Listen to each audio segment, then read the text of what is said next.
Donc, bonjour à tous, Ariane Wedzaki, je suis donc responsable du secteur agroalimentaire à la direction de l'innovation de BPI-France. Merci de me donner l'opportunité donc de vous présenter les nouveaux financements de la Deep Tech et des projets collaboratifs. Comme ça a été dit ce matin, c'est une forte orientation qui nous est donnée de financer les projets issus ou en forte collaboration avec la recherche publique. Donc, nous avons lancé différents financements que je vais vous présenter rapidement maintenant. Et donc, c'est autant d'opportunités pour vous de travailler avec les chercheurs de Calliman et d'avoir des financements attractifs. Donc, je vais commencer par le programme PSPC, qui veut dire Projet structurant pour la compétitivité. Ce n'est pas tellement nouveau parce que c'est le 8e appel à projet, mais il y a des profondes modifications, notamment parce qu'il va intégrer le FUI que vous connaissez. Donc, à l'été, vous aurez plus d'infos sur l'évolution du FUI qui va donc intégrer le programme PSPC. Mais je peux déjà vous dire que donc, ça vise des projets collaboratifs qui associent différentes tailles d'entreprises, PME, grands groupes, ETI, avec des laboratoires de recherche publique, sur des projets ambitieux pour des innovations sur plusieurs années de développement jusqu'à la mise en marché avec des financements de mixtes de subventions et d'avances récupérables.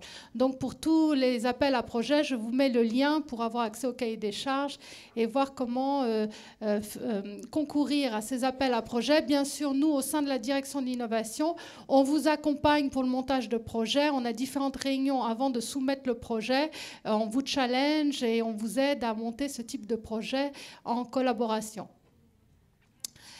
Et aussi, grâce au ministère de l'Agriculture, on a des fonds tous les ans pour préparer ces appels à projets. Donc, ce sont des aides, les aides à la faisabilité.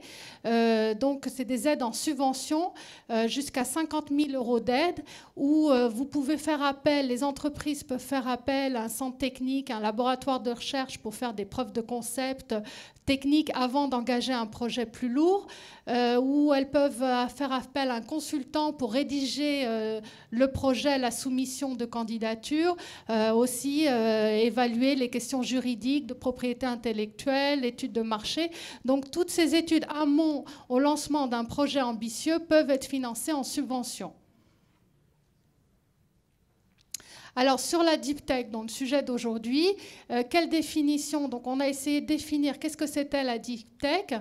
Donc, c'est des projets, comme on disait, en lien fort avec la recherche publique, où il y a des vrais verrous technologiques à lever, avec des temps d'accès au marché relativement longs. Donc, il y a de vraies questions scientifiques, voire des questions réglementaires qui se posent. Et donc, qui apporte un avantage différenciant à l'entreprise qui mène ce type de projet. Donc les financements qu'on a mis en place, c'est d'abord pour les jeunes entreprises, donc des entreprises qui se créent, qui ont moins d'1 an.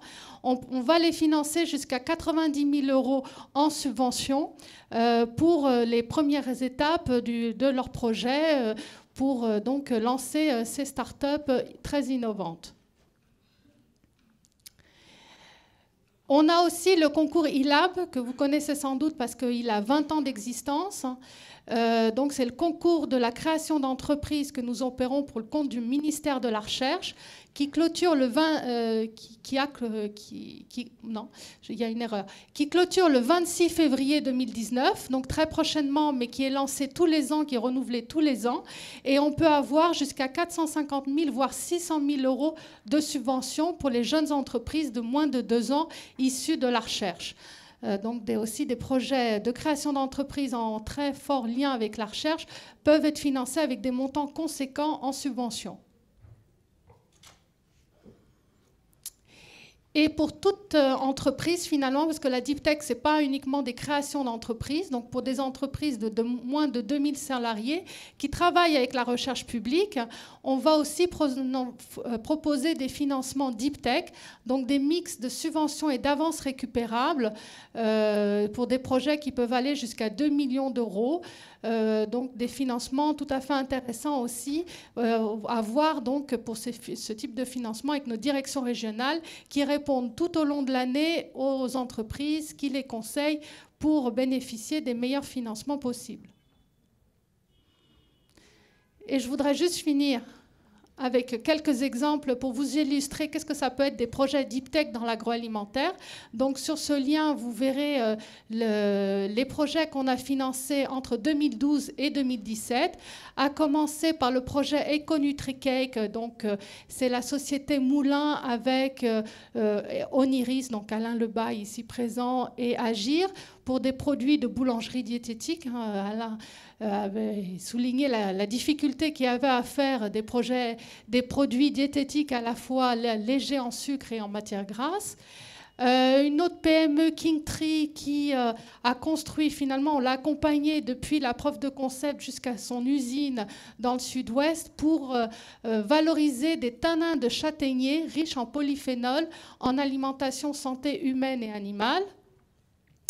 Et sur les deux problématiques qu'on va aborder cet après-midi, donc d'abord les aliments infantiles, la société Yuji qui développe, vous savez, des produits surgelés faciles d'utilisation pour les jeunes enfants, donc qui a été accompagné par AgroParisTech.